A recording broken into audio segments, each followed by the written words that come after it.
Welcome to the Pit Stop Ranch, where we have been doing this a long time. Long enough that we should know better by now. However, we still way underestimate how long it's going to take for us to get something completed. This last weekend, instead of working on Jimmy, we did the right thing and hung out with a whole bunch of like-minded people out in San Bernardino, California at the Route 66 Rendezvous. It is an annual event. Current incarnation has been going for 8 years. Previous incarnations of it went for decades. And here's our coverage of the event and some of the awesome cars we got to see. Hope you enjoy. Since Enzo Ferrari once said the Jeep is the only American sports car, we thought we would go ahead and take BJ on the back roads from the Pit Stop Ranch's secondary location to San Bernardino and the Route 66 Rendezvous. Now, this stretch of road is interesting because along here there are wild burros, and there you see some right as we pass. Now, the Route 66 Rendezvous is a car show and cruise. So what they do is close down, half a dozen blocks in downtown San Bernardino. And you can park and walk around, or you can cruise around and check out everyone else's hardware. Here I'm riding in the back of BJ, filming kind of the whole loop that is available for the cruise, trying to show kind of a highlights of all the stuff that really caught my eye. Now, one of the things you'll notice is it's a very diverse collection of vehicles and people. Now, there's a lot of old American iron from all over, and the time frame, usually some pre-war stuff, some immediately after the war, like these guys are really cool. And now there are music and DJ playing, obviously old school American rock and roll from the good old days, bad old days, depending upon who you ask.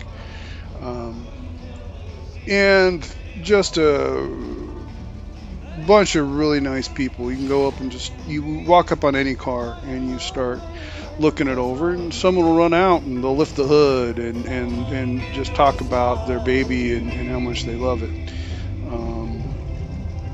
All the obligatory Chevys. There's of course a Model 8 Ford, hot rod setup, Oldsmobile, GTO, like a 64.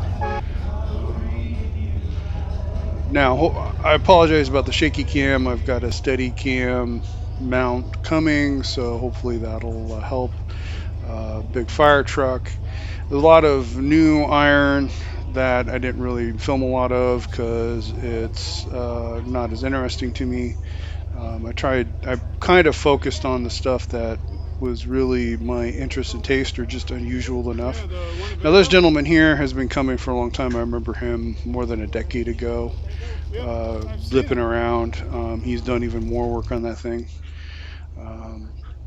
There were Miatas, there were new Corvettes, there were old Corvettes, there were lots of air-cooled VWs.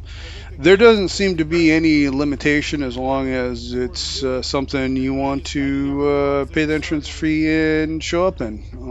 There were dune buggies, project cars, cars in process, mostly finished cars. You had lowriders, you had muscle cars, pony cars, race cars. Generally just overall fun, lots of customization. I tried to catch that hood come up because it was all mechanical.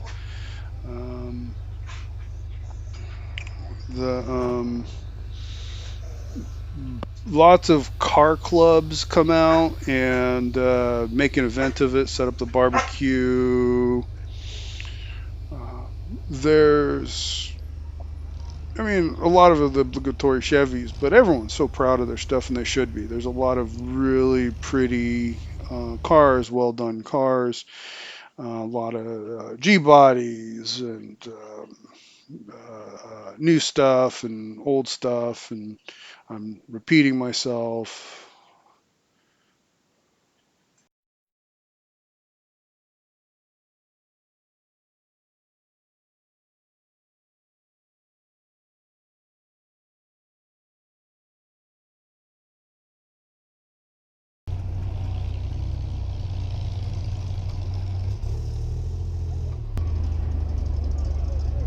The event is put on by the San Bernardino Chamber of Commerce, and they do a pretty good job to get a bunch of volunteers to come out and direct traffic. Old Chevy car, and they do a pretty good job of trying to keep everyone safe and everything moving.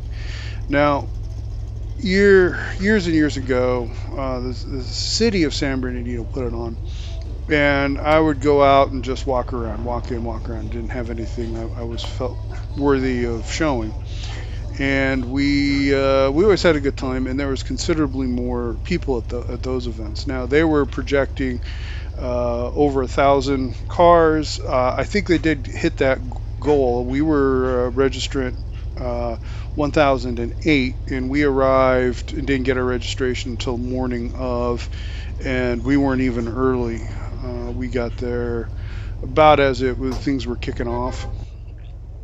Now in the evening, we didn't stick around for, but they have an open header contest, basically who's got the loudest car, and a burnout contest where you got to watch people shred their tires. Now, we by 2 p.m. we were getting kind of cooked.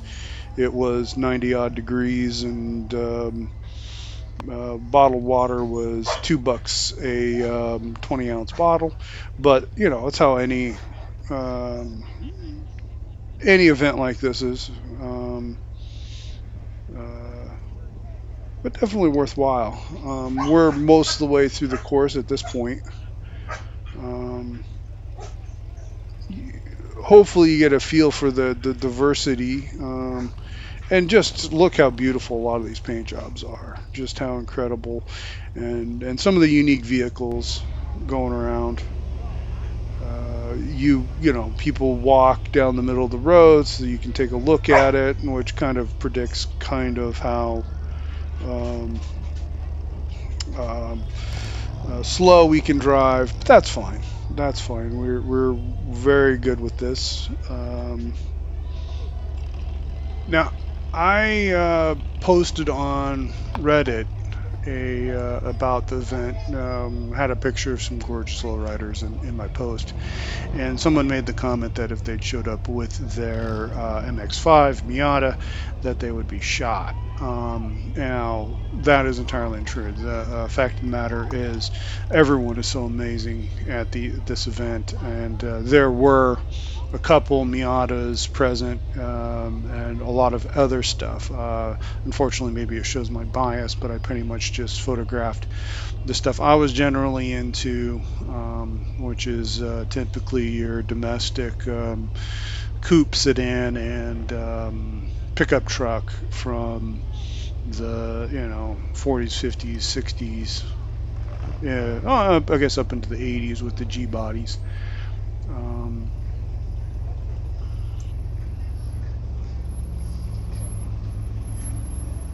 and here we are approaching back to where we started. Lots of interesting cars. Now,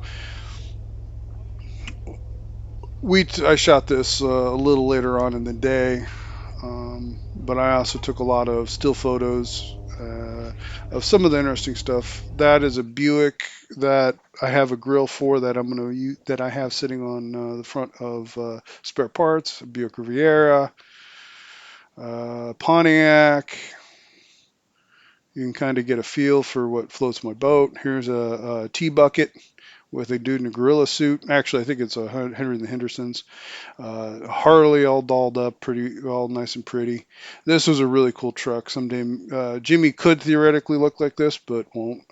There's a pretty sweet Oldsmobile. I just really dig the paint job. The 55 Chevy, that's just, again, pretty. Oh, this is the 32 Coupe that was in uh, American Graffiti. Apparently, it was the actual movie car. This is just a really sweet, I think, 36 Ford with a blown flathead in it. I just thought that it was cool seeing such an iconic combination, well executed, like the black. Of course, here's a Porsche Speedster, which are just neat and fun. They're pretty getting kind of rare and outrageously expensive. This is just a really nice example. Here's a race car that was idling around, him and them and their buddy. This is just a really, really clean 57 Chevy with a LT1, it looks like. Though it looks like it's got carburation on it. It could just be like a TBI. Now this threw us for a loop because we thought it was a 32 Ford based upon the grill, but it says a 32 Plymouth, which shows that even someone who's knowledgeable doesn't know everything. Now it also shows that how Ford really kind of was a style leader, even if in its simplicity. Obligatory small block Chevy. Now this particular example is pretty cool because it has a Jaguar independent rear suspension in it, which it all chromed out, which you can argue the merits of that. Here's a 32 Ford Roadster, pretty sweet. This is an Oldsmobile. I don't think it's an 88, but it's got the original flathead inline six, which I kind of dig seeing these original power plants in it. Obviously, if you just want power, LS swap it and have a lovely day. You don't. But if you want some original, it's neat seeing original cars. You don't see that as often. I mean, in between everyone swapping in small blocks back in the day into now everyone putting in LS motors. Here is a gorgeous, I want to say 56 Buick Special with the nail head. Everything under the hood has been chromed, which generally speaking I don't really swing for, but that looks so sharp it's hard not to really appreciate and dig. I've been eyeballing this vintage, this style of the immediately post-war Pontiac, or excuse me, Buicks through the Tri-Fis, such as this one. Well, I hope you enjoyed our coverage of the Route 66 Rendezvous out at San Bernardino. It's the 8th annual, and we had a lot of fun hanging out with a bunch of like-minded people. Please like, subscribe, comment, and remember, we are professionals, just not at this. So please share with your friends, and have a rustastic day.